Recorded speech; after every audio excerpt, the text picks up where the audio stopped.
எல்லாருக்கும் வணக்கம். நம்ம இன்னைக்கு எதை பத்தி பார்க்க போறோம்னா, நம்ம இன்னைக்கு பார்க்க போறது வந்து பால் முனீஸ்வரர் பத்தி தான் நம்ம இன்னைக்கு பார்க்க போறோம். அவரோட உபாசனை எப்படி எடுக்கிறது அப்படின்றது, வசதி பத்தி எப்படி பண்ணணுன்றத நிறைய பேர் கேட்டு இருந்தீங்க. அதை பத்தி தான் இன்னைக்கு நம்ம பார்க்க போறோம். எனக்கு கொஞ்சம் வேலை இருந்ததுனால என்னால் போட முடியல. இன்னைக்கு உங்களுக்காக தான் நான் போடுறேன். இந்த பால் முனீஸ்வரர் எப்படின்னு பார்த்தீங்கன்னா, சிவபெருமானோட அவதாரம் தான் பால் முனீஸ்வரர் அவதாரம். அதே மாதிரி பார்த்தீங்கன்னா, இவர் வந்து பாதுகாப்பான தெய்வம். இவர் நம்ம நாட்டில் பார்த்தீங்கன்னா, இவர் ஒரு குலதெய்வமாகவும் இருக்கிறாரு. இவரை வழிபடுறவங்க எல்லாருக்குமே பார்த்தீங்கன்னா நல்ல ஒரு பாதுகாப்பாக இருந்து தேவைகளை எல்லாத்தையுமே பூர்த்தி பண்ணுற தெய்வமாக இருக்காரு இவர் பால் முனீஸ்வரர்.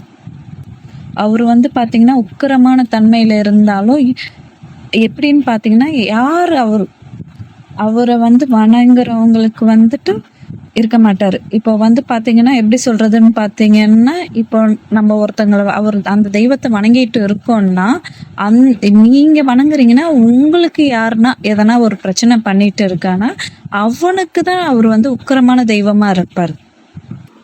மற்றபடி பாத்தீங்கன்னா அவரை வணங்குற எல்லாருக்கும் பாத்தீங்கன்னா நல்ல ஒரு அரணா இருந்து பார்த்துப்பார்.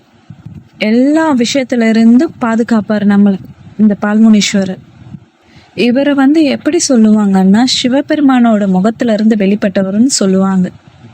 அப்படின்னு சொல்லுவாங்க. நம்ம பால் முனீஸ்வரர்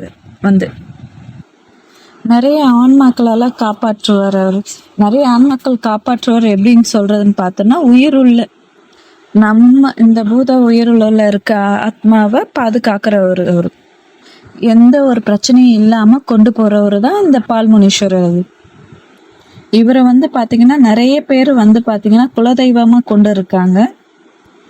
இவரை பத்தி சொல்லணும்னா பாத்தீங்கன்னா, இவர் குலதெய்வமா இருக்கிற குடும்பத்தை பாத்தீங்கன்னா எந்த ஒரு பிரச்சனையுமே வராது.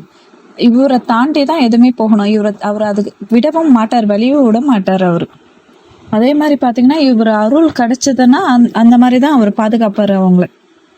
அதே மாதிரி பாத்தீங்கன்னா அவங்க குடும்பத்துல இருக்கிற பிரச்சனைகள், கவலைகள் எதுவா இருந்தாலும் சரி, மாந்திரை சம்மந்தப்பட்ட பூஜைகள் எதனா இருந்தாலும் சரி, இவர் வந்து பாத்தீங்கன்னா அந்த வீட்டுக்கு குலதெய்வமா இருந்தாலும் மனசார வேற எந்த பூஜை பண்ணாலுமே சரி, இவங்க வந்து மனசார அந்த குலதெய்வத்தை வந்து பால்முனீஸ்வரைய நினைச்சு பண்ணும்போது நல்லபடியா முடியும்.